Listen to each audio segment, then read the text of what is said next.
ನಾವು ನಮ್ಮ ಯುಗಾದಿಗೆ ಫಸ್ಟು ಪ್ರೆಪ್ಪಿಂದ ಶುರು ಮಾಡೋಣ ಅಂತ ಅಂದ್ಬಿಟ್ಟು ಮಾರ್ಕೆಟ್ಗೆ ಹೋಗಿದ್ವಿ.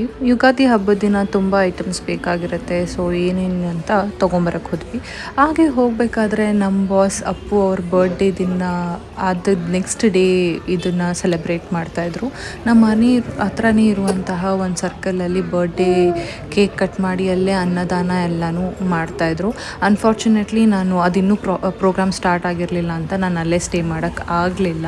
ಅದ್ರ ಜೊತೆಗೆ ನಾನು ಆಮೇಲೆ ನೋಟಿಸ್ ಮಾಡಿದ್ದು ಏನಪ್ಪ ಅಂತಂದರೆ ಇಲ್ಲಿ ಬ್ಲಡ್ ಡೊನೇಷನ್ ಕ್ಯಾಂಪ್ ಕೂಡ ನಡೀತಾ ಇತ್ತು. ಎಷ್ಟು ಒಳ್ಳೆ ಕಾಸ್ಗೋಸ್ಕರ ಈ ಥರ ಮಾಡೋದು ನನಗೆ ತುಂಬ ಇಷ್ಟ ಆಯಿತು. ನಾನು ಅನ್ಕೊತಾ ಇದ್ದೀನಿ ನನ್ನ ಹೆಲ್ತ್ ಎಲ್ಲ ಸರಿ ಹೋದರೆ ನೆಕ್ಸ್ಟ್ ಇಯರ್ ನಾನು ಇದರಲ್ಲಿ ಪಾರ್ಟ್ ಮಾಡಿ ನಾನು ಒಬ್ರಿಗಲ್ಲ ನಾನು ಒಂದ್ಸತಿ ಬ್ಲಡ್ ಡೊನೇಟ್ ಮಾಡಬೇಕು ಅಪ್ಪು ಸರ್ ನೇಮಿಂದ ಅಂತ ಅಂದ್ಕೊತಾ ಇದ್ದೀನಿ. ಅದೆಲ್ಲ ಹಾಗೆ ಅಂದ್ಕೊಂಡು ನಾವು ಮಾರ್ಕೆಟಿಗೆ ಬಂದ್ವಿ.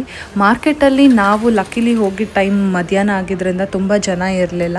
ಅಲ್ಲಿ ಕಮ್ಮಿ ಜನ ಇದ್ದರು. ನಮ್ಗೆ ಏನೇನು ಬೇಕು ಹೂವು, ಹಣ್ಣು, ಕಾಯಿ, ತರಕಾರಿ ಎಲ್ಲ ತಗೊಂಡು ನಾವು ಮನೆಗೆ ಬಂದ್ವಿ. ಹೂವದ ರೇಟ್ ಅಂತೂ ಕೇಳೋದೇ ಬೇಡ, ಮುಗಿಲ್ ಮುಟ್ಬಿಟ್ಟಿದೆ ಆಲ್ರೆಡಿ.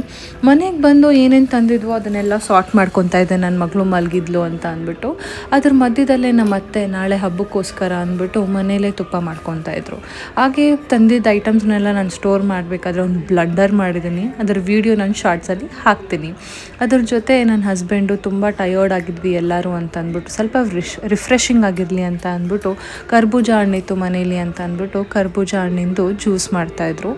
ಅದಕ್ಕೆ ಒಂದು ಸ್ವಲ್ಪ ಹಾಲು, ಏಲಕ್ಕಿ, ಉಪ್ಪು, ಸಕ್ಕರೆ ಹಾಕಿ ಮಾಡಿದರು. ಮಿಲ್ಕ್ ಶೇಕ್ ಥರ ತುಂಬ ಚೆನ್ನಾಗಾಗಿತ್ತು. ನೀವು ಫ್ರೀ ಇದ್ದು ನಿಮ್ಮ ಮನೇಲೂ ಕರ್ಬೂಜ ಇದ್ದರೆ ನೀವು ಇದನ್ನು ಟ್ರೈ ಮಾಡಿ ನೋಡಿ. ಈ ಕ್ಲೈಮೇಟ್ಗೆ ಅಂತೂ ತುಂಬ ಚೆನ್ನಾಗಿ ಅನಿಸುತ್ತೆ ಬ್ಯಾಂಗ್ಳೂರು ಕ್ಲೈಮೇಟ್ಗೆ. ಮಧ್ಯಾಹ್ನದ ಊಟಕ್ಕೆ ನಮ್ಮ ಮನೇಲಿ ಸಿಂಪಲ್ ಆಗಿರಲಿ ಅಂತ ಅಂದ್ಬಿಟ್ಟು ದಾಲ್ ತಡ್ಕ ಮಾಡಿದ್ವಿ. ದಾಲ್ ಮಾಡಿ ರೈಸ್ ಮಾಡಿ ಸಂಡಿಗೆ ಹಾಕ್ಕೋತಾ ಇದ್ವಿ. ಸಂಡಿಗೆ ನಮ್ಮ ಮನೇಲಿ ಎವ್ರಿ ಇಯರ್ ಸಮ್ಮರ್ ಟೈಮಲ್ಲಿ ಮನೇಲೇ ಮಾಡ್ಕೊತೀವಿ. ಈ ಸತಿ ಏನು ಸ್ಪೆಷಲ್ಲು ಸಂಡಿಗೆಲಿ ಅಂತ ಕೇಳಿದ್ರೆ ನಾವು ಬಂದ್ಬಿಟ್ಟು ಒಂದು ಸ್ಪೆಷಲ್ ಟ್ರೈ ಮಾಡಿದ್ದೀವಿ. ಅದು ಔಟ್ಕಮ್ ಹೆಂಗೆ ಬರುತ್ತೆ ಅನ್ನೋದ್ರ ಮೇಲೆ ನಾನು ನಿಮಗೆ ಅದರ ಫೀಡ್ಬ್ಯಾಕ್ ಕೊಡ್ತೇನೆ. ಅದ್ರ ಮಧ್ಯದಲ್ಲಿ ಊಟ ಎಲ್ಲ ಮುಗಿಸ್ಕೊಂಬಂದ್ವಿ. ನನ್ನ ಮಗಳು ನೋಡ್ತಾ ಇದ್ದೀರಲ್ಲ ಕಿತಾಪತಿ ಸ್ಟಾರ್ಟು, ತುಂಡಾಟ ಅಂತಲೇ ಹೇಳ್ಬೋದು. ಅವ್ರ ಅಪ್ಪನ ಫೋನ್ ಇಟ್ಕೊಂಡು ಕೊಡಲ್ಲ ಬೇಯ ಅಂತ ಹೇಳ್ತಾಯಿದ್ಲು. ಆಯಿತು ಅಂದ್ಬಿಟ್ಟು ನಾವು ಹಬ್ಬಕ್ಕೆ ಹೊಸ ಬಟ್ಟೆ ತರಬೇಕಿತ್ತು. ಮನೆ ಹತ್ರನೇ ಝೂಡಿಯೋ ಇದೆಯಲ್ಲ, ಕಲೆಕ್ಷನ್ ಬಂದಿದೆಯಾ ಚೆನ್ನಾಗಿರೋದು ಅಂತ ಅಂದ್ಕೊಂಡು ಹೋಗಿ ನೋಡಿದ್ವಿ. ಬಟ್ ನನಗೆ ಪರ್ಸ್ನಲಿ ಏನು ಅನಿಸ್ತಾ ಇದೆ ಅಂದರೆ ರೀಸೆಂಟ್ಲಿ ಝೂಡಿಯೋ ತುಂಬ ಎಕ್ಸ್ಪೆನ್ಸಿವ್ ಆಗಿದೆ ಅನ್ನೋದು ನನ್ನ ಒಪಿನಿಯನ್. ನಿಮ್ಮ ಒಪಿನಿಯನ್ ಏನು ಅಂತ ನನಗೆ ತಿಳಿಸ್ಕೊಡಿ. ನಾನು ತುಂಬ ಲೋಕಲ್ ಸ್ಟೋರ್ಸಲ್ಲೇ ಹೋಗಿ ತೊಗೋತೀನಿ. ಇದಕ್ಕಿಂತ ಬೆಟರ್ ಪ್ರೈಸಸ್, ಬೆಟರ್ ಕ್ವಾಲಿಟಿ ನನಗೆ ಸಿಗುತ್ತೆ ಅಂತ ಅನಿಸುತ್ತೆ. ಅಲ್ಲಿಂದ ಮುಗಿಸ್ಕೊಂಬಂದ್ವಿ. ಇದು ನೆಕ್ಸ್ಟ್ ಡೇ ಯುಗಾದಿ ಹಬ್ಬ. ನಮ್ಮ ಮನೇಲಿ ಎವ್ರಿ ಇಯರ್ ನಮ್ಮ ಯುಗಾದಿ ನಮ್ಮ ನ್ಯೂ ಇಯರ್ ಶುರು ಆಗೋದೇ ಯುಗಾದಿ ಅಂತ ಹೇಳ್ಬೋದು. ಸೊ ಹೊಸ ತೋರಣ, ಹೊಸ ವರ್ಷ, ಹೊಸ ಹರ್ಷ. ಎಲ್ಲರಿಗೂ ಯುಗಾದಿ ಹಬ್ಬದ ಹಾರ್ದಿಕ ಶುಭಾಶಯಗಳು. ಡೈಲಿ ರೊಟೀನ್ ನನ್ನ ಮಗಳದ್ದು ಏನೇನಿರುತ್ತೋ ಅದನ್ನೆಲ್ಲ ಮುಗಿಸ್ಕೊಂಡ್ವಿ. ಫನ್ನಿಯಾಗಿ ಟ್ರೈ ಮಾಡೋಣ ಅಂತ ಅಂದ್ಬಿಟ್ಟು ಅವಳಿಗೆ ಬೇವಿನ ಕಡ್ಡಿ ತಿನ್ನು ಅಂತ ಅಂದ್ಬಿಟ್ಟು ಟೇಸ್ಟ್ ಮಾಡೋಕ್ಕೆ ಕೊಡ್ತಾಯಿದ್ವಿ. ಬಟ್ ಅವಳಿಗೆ ಗೊತ್ತಾಗೋಯ್ತು ಒಂದು ಬೈಟಲ್ಲಿ. ಸೊ ತಿಂತಾ ಇರಲಿಲ್ಲ. ಬೇಡ ಅಂತ ಅಂದ್ಕೊಂಡು ಇದು ಮಾಡ್ತಾಯಿದ್ಲು. ಅದಾದಮೇಲೆ ಎಲ್ಲರೂ ಎಣ್ಣೆ ಹಚ್ಕೊಬೇಕಲ್ಲ, ನನ್ನ ಮಗಳಿಗೂ ಚೆನ್ನಾಗಿ ಎಣ್ಣೆ ಹಚ್ಚಿ ಅಭ್ಯಂಜನ ಸ್ನಾನನ ಮಾಡಿಸಿದ್ವಿ.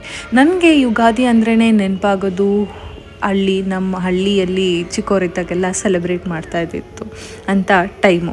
ಅದಾದಮೇಲೆ ನನ್ನ ಮಗಳಿಗೆ ಫಸ್ಟ್ ಟೈಮ್ ಅವಳು ಮಾವಿನಕಾಯಿ ತಿಂತಾ ಇರೋದು.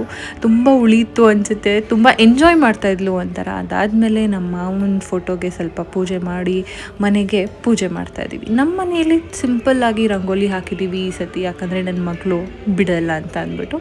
ಎಲ್ಲರೂ ಮನೆಯಲ್ಲೇ ಮಾಡೋ ಥರ ಬೇವು, ಬೆಲ್ಲ, ಒಬ್ಬಟ್ಟು, ಕಾಳುಗೊಜ್ಜು, ಅನ್ನ, ಸಾರು, ಚಿತ್ರಾನ್ನ ನಮ್ಮ ಮನೆ ಸ್ಪೆಷಲ್ಲು. ಲೇಟ್ ಆಯಿತು ಅಂತ ಅಂದ್ಬಿಟ್ಟು ಆಮೇಲೆ ಹಾಕ್ಕೊಳ್ಳೋಣ ಅಂತ ಪೂಜೆ ಮುಗಿಸ್ಕೊಂಡು ನಾವು ಊಟ ಮಾಡೋ ಅಷ್ಟೊತ್ತಿಗೆ 2 ಗಂಟೆ ಆಗೋಗಿತ್ತು. 2 ಗಂಟೆ ಆಯ್ತಲ್ಲ, ಇನ್ನೇನು ಊಟ ಸೇರುತ್ತೆ ಅಂತ ಎಷ್ಟಾಗುತ್ತೋ ಅಷ್ಟು ತಿಂದ್ಬಿಟ್ಟು ನಾವು ಮಲ್ಕೊಳ್ಳೋಕೆ ಹೋದ್ವಿ. ನಾನು ಮಲ್ಕೊಳ್ಳೋಣ ಅಂತ ಹೋದೆ. ನನ್ನ ಮಗಳು ಮಲಗಿದವಳು ಎದ್ಬಿಟ್ಲು ಅಷ್ಟೇ. ಅವಳು ಎದ್ಮೇಲೆ ನನ್ನ ನಿದ್ದೆ ಹೋಯಿತು. ಅವಳದು ನಿದ್ದೆ ಆದಮೇಲೆ ಊಟ ಮಾಡಿಸೋಣ ಅಂದ್ಬಿಟ್ಟು ಊಟ ಮಾಡಿಸ್ಕೊಂಡು ಸಂಜೆ ಪೂಜೆಗೆ ರೆಡಿ ಆದ್ವಿ. ರೆಡಿಯಾಗಿ ಇಬ್ಬರದ್ದು ಒಂದು ಸ್ವಲ್ಪ ತುಂಟಾಟ ಮಾಡ್ಕೊಂಡಿದ್ವಿ. ಮೀನ್ವೈಲ್ ಐಸ್ ಕ್ರೀಮ್ ಬೇಕು ಅಂದ್ಲು. ಹಬ್ಬ ಅಲ್ವಾ ಅಂತ ಕೊಟ್ವಿ. ಸೊ ನಮ್ಮ ಯುಗಾದಿ ಹೀಗೆ ಕಳೀತು. ನಿಮ್ಮ ಎಲ್ಲರ ಯುಗಾದಿ ಹೇಗೆ ಕಳೀತು ಅಂತ ನನಗೆ ಕಮೆಂಟ್ಸಲ್ಲಿ ತಿಳಿಸ್ಕೊಡಿ. ನಿಮಗೆ ಈ ವಿಡಿಯೋ ಇಷ್ಟ ಆಗಿದ್ರೆ ಲೈಕ್, ಶೇರ್ ಆ್ಯಂಡ್ ಸಬ್ಸ್ಕ್ರೈಬ್.